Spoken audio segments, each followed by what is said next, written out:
Hola a todos, aquí les comparto un nuevo spoiler de esta gran serie GL, Player the Series, basados en el libro. No dudes en suscribirte para estar al pendiente de los nuevos spoilers que traigo para ti. Capítulo 1. Futuro esposo.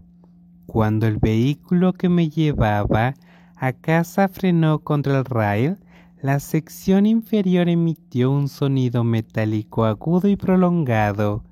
El nombre de la estación se anunció antes de que se abriera la puerta del tren. Miré a dos mujeres caucásicas de complexión fuerte, sentadas a unos pocos asientos de mí. Un hombre de tez oscura estaba leyendo un libro del tamaño de la palma de la mano con una tapa oscura, mientras que 3 o 4 adolescentes estaban sentados a unos pocos asientos de distancia. Un hombre asiático se encontraba al final del vagón. Nadie se movió mientras el tren reanudaba su movimiento, lo que me hizo sentir aliviada. El reloj en mi muñeca mostraba que estábamos a 43 minutos de un nuevo día en New York. Era por eso que había tan pocos pasajeros en este tren. Había estado rezando para que mis compañeros de viaje no me abandonaran en el camino y me dejaran sola en este tren con ese tipo asiático grande. Solo una estación más y llegaría a mi destino. Nueva York lo tenía todo, desde moda hasta entretenimiento, comida y naturaleza. También una escena artística muy activa, museos, ferias de arte, galerías, espectáculos y estatuas callejeras se podían encontrar por toda la ciudad, sin mencionar las numerosas transiciones comerciales que involucran las artes. Esa era una de las razones por las que elegí continuar mis estudios de diseño aquí. La otra razón fue que le hice algo extremadamente grave a mi hermana en Tailandia.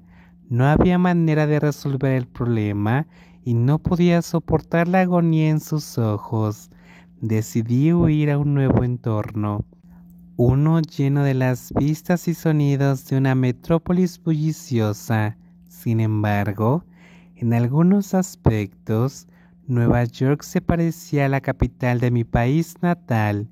El lado civilizado no era el único que tenía. La ciudad estaba llena de rascacielos y civilizaciones, pero también era caótica, peligrosa y sucia. Atraía gente de todo el mundo. La gente de origen neoyorquino coexistía con los que se mudaron ahí, tanto los inmigrantes como los turistas. Era el hogar de gente buena y mala. Eso incluía a los estafadores y una amplia gama de infractores de la ley. Vivir ahí durante más de 2 años me obligó a aprender técnicas de supervivencia diaria.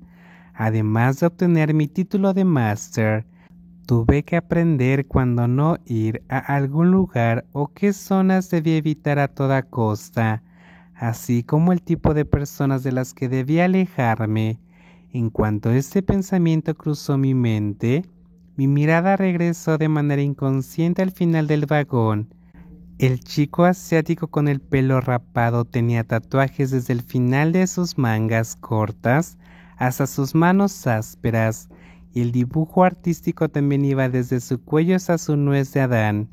Mi mirada permaneció fija en él, hasta que noté una sonrisa burlona en sus ojos cuando me devolvió la mirada. Rápidamente miré hacia otro lado, justo cuando anunciaron el nombre de mi estación. Me bajé del tren en cuanto se abrieron las puertas. El chico asiático hizo lo mismo. Me miraba mientras caminaba hacia la salida y me seguía lentamente. Continué pasando el apestoso olor del metro de New York y los coloridos anuncios en la pared. El aire fresco del verano me tranquilizó en cuanto salí de la estación húmeda subterránea del metro. Sin embargo, aceleré el paso porque el lado de Queens de la ciudad era más tranquilo y menos animado después del anochecer que Manhattan. La mayoría de las tiendas en las calles estaban cerradas. Había poca gente en la calle, lo que hacía que te sintieras insegura a menos que pasaras por un supermercado abierto a las 24 horas, un puesto de comida callejera o si escuchabas una canción de hip hop de una camioneta que pasaba, como me pasó a mí en un momento antes. Esas luces y señales de vida me hicieron sentir menos como si me estuvieran persiguiendo por una ciudad desierta en una película de terror.